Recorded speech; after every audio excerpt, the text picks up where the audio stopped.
हे बघा, आता हे झालं पिकोचं. आता काज जे आपण शर्टला करतो, काज बटन होल स्टिच, ते कसं करायचं मी ते दाखवतो. सगळ्यात पहिले तर हे सेट काढून टाकायचं पहिला पिकोचं जे झालेलं आहे. काजचा जो फूट आहे, जसं मगाशी मी दाखवलं तुम्हाला, हा काज करण्यासाठी फूट यूज होतो. पिकोचा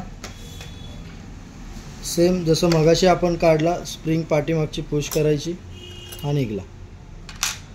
हा फूट लावताना जे आहे, बी जे लिहिलेलं आहे ते पाठीमागे गेलं पाहिजे. रेड कलरचे जे लाईन आहेत ते या साईडला आले पाहिजे. तर हा सरळ असा बसला, हा असा उलटा बसला. लावायचा, हा असा लावायचा. याच्यामध्ये सुद्धा ही आडवी दांडी दिलेली आहे, ही खाली ठेवायची. पाठीमागचा जो प्रेशर बार आहे तो खाली लॉक करायचा. असा हे बसलं याच्यामध्ये. आता बघा, हे जे दोन थ्रेड आहेत हे अपोजिट साईडला आले. हे जे दोन आहेत, सगळ्यात पहिले वरचा जो थ्रेड आहे सुईचा, जर हा जो गॅप दिसतोय तुम्हाला मोठा मधला, तर इथनं हा थ्रेड खाली घ्यायचा, हा असा.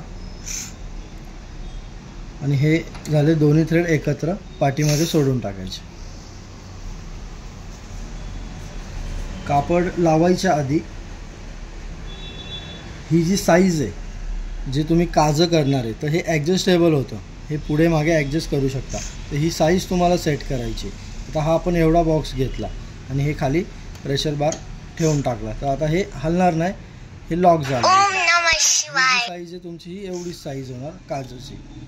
सेटिंगमध्ये बघा, स्टिच विड्थ राहणार 5 वर, स्टिच लेंथ 1 आणि 0च्या मध्ये.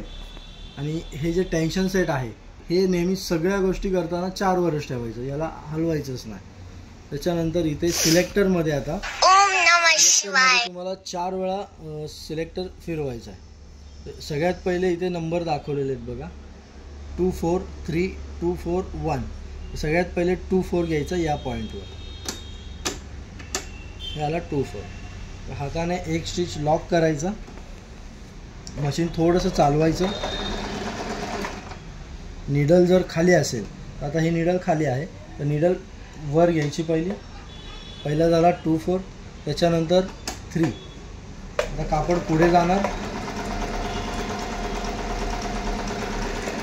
हे झालं. निडल परत वर घ्यायची, त्याच्यानंतर परत 2 4, हे झालं. आता शेवटी 1, हा जो पॉईंट आहे. आता 1 घेतल्यानंतर कापड रिवर्स येणार तुमच्याकडे, तर हळूहळू ओढायचं त्याला आणि जिथून आपण स्टार्ट केलं होतं तिथे स्टॉप करायचं.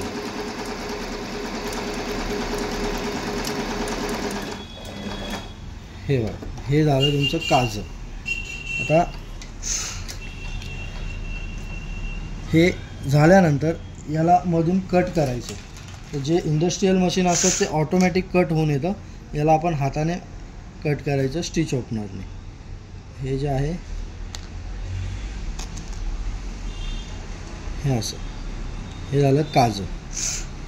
ओके. आता सेटिंगमध्ये जे आहे परत एकदा बघा, सगळ्यात पहिले आपण घेतलं 2 4 घेतलं, म्हणजे हा जो वरचा जो ब्लॅक कलर डार्क जो आहे तो झाला, नंबर हा झाला. त्याच्यानंतर आपण घेतला 3 नंबर इथे, तर हा साईडचा जो आहे पोर्शन, हा वाला डार्क हा झाला. परत आपण 2 4 घेतला, तर 4 नंबर हा डार्क खालचा हा पोर्शन झाला, 4 नंबरचा हा वाला. आणि 1 घेतला, हा जो डार्क आहे रिव्हर्समध्ये हा झाला. हे असं काजचं जे आहे हे असं सेटिंग.